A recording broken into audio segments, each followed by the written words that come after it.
Сәлеметсіздер ме, қалдарыңыз қалай? Бүгін мен сіздермен ет тағамдарына жататын қазақтың ұлттық тағамы сірне рецептісімен бөлісетін боламын. Өте дәмді, өсімдік майы қосылмайды. Менің каналыма тіркеліп, лайк басуды ұмытпаңыздар. Ал кеттік. Қандай заттар керек екен бізге? Ет. Ең алдымен ет, жас ет болғаны дұрыс. Өте дәмді болып шығады. Мінекей сәбізіміз, жуамыз, картошкамыз. Құйрық майды осылай жұқартып турап аламыз. Құйрық майға піседі етіміз. Мінекей етімізді осылай тураймыз.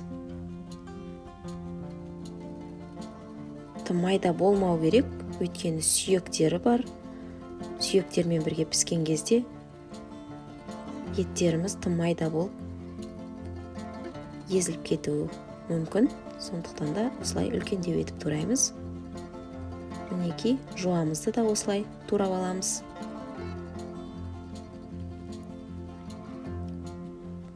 Міне дайын қазанымызға осылай құйрық майды астына салып жайғастырып аламыз. Бір келкі етіп.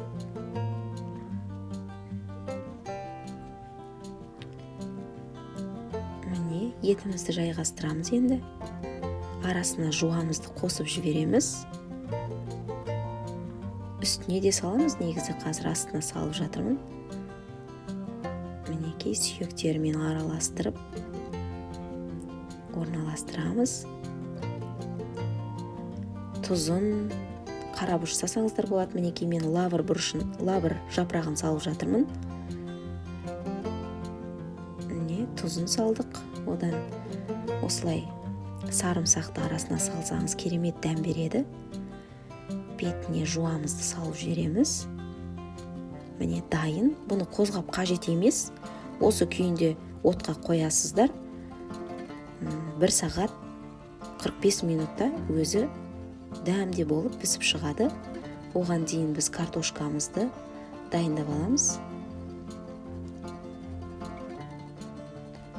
Бүтін етіп қуырсаңыздар да болады. Мен осылай бөліп алдым, балалар кішкентай болғандықтан.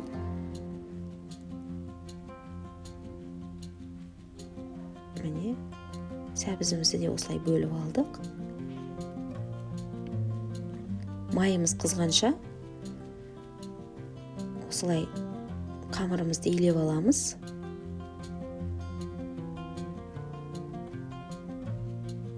Бір жұмыртқа, тұз, су және ұн. Мінекей жақсылап июын қандырып, осылай нанымызды илеп қойып қоямыз. Бір 15-20 минутқа. Оған дейін біз картошкамыз бен сәбізімізге қара бұрыш, паприка және тұзымызды саламыз да араластырып қызып тұрған майға көптеу құйып аламыз майын. Картошка жаңа сәбіздеріміз бату керек. Осылай бөлек пісіріп алған тиімдірек, дәмдірек болады және ерекше бір дәмі болады. Мінекей осылай қызып тұрған майда картошка сәбіздерімізді қызартып қуырып аламыз.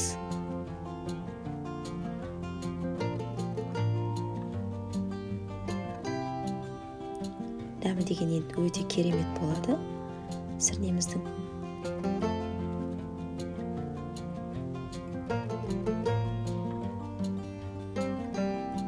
Артық сөздің қажеті емес. Бұл тағам өзі ерекше тағам. Дәмі деген тілі үйрет. Мінекей осылай. Етіміз осылай пісіп жатыр. Иісі деген керемет шығып жатыр. Ал біз нанымызға осылай салмасын дайындап аламыз. Сәбізімізді үккіштен өткізіп,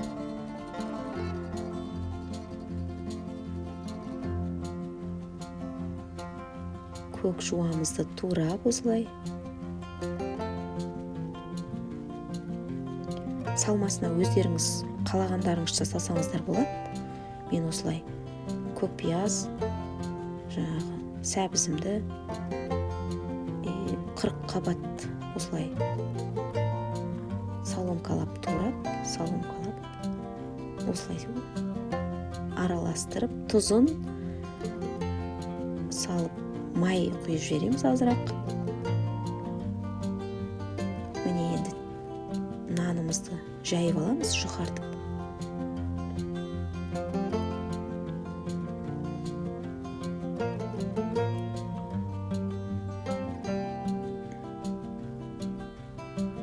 Мінекей жұмыртқа қосылған нан өзі әдемі жайылады. Міне осылай жұқартып жайып аласыздар. Бізде қазақтың тағамдары өзі нансыз болмайды ғой.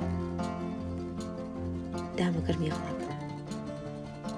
Міне осылай ұзынша бөліктерге бөліп, қайырып, ұзынша бөліктерге бөліп аласыздар.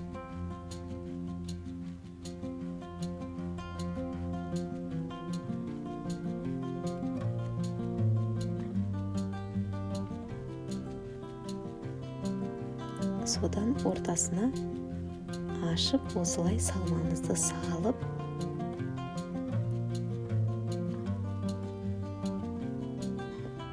гүл етіп ораймыз. Роза гүл сияқты болып шығады, мінекей. Осылай өзіміз ашып, жан-жағын реттеп, әдемі етіп, тамақтың сәнін кетіріп тұратын Гүл ханым бұл. Мінекей мантаваркамыздың ыдысына саламыз. Осылай бетіне май жағып жіберіңіздер. Беті қатты құрғап, дұрыс болмай қалуы мүмкін. Мен аз-маз май жағып жібердім үстіне. Міне мантаварканың астына осылай азғантай су құйып, осылай пісіріп алсаңыздар болады. Біздің етіміз дайын болыпты. Мінекей картошкаларымыз, піскен картошка, сәбіздерімізді үстіне салып, аз уақыт бұқтырып аламыз. Ал бұл жаңағы біздің сірнемізбен жейтін жуамыз. Дайындап қоямын осылай. Өте дәмді болады. Тұзын, паприкасын салып, мінекей араластырып дайындап аламыз осылай. Бетіне салып жейді. Біздің папамыз өте жақсы көреді, осылай салып жегенді жуаны. Мінекей біздің сірнеміз дайын. Өте дәмді, көрікті. Иісін көрсеңіздер деген керемет. Мен каналыма тіркеліп, лайк басып кетіңіздер. Міне сірнеміз дайын. Рахмет баршаңызға, сау болыңыздар.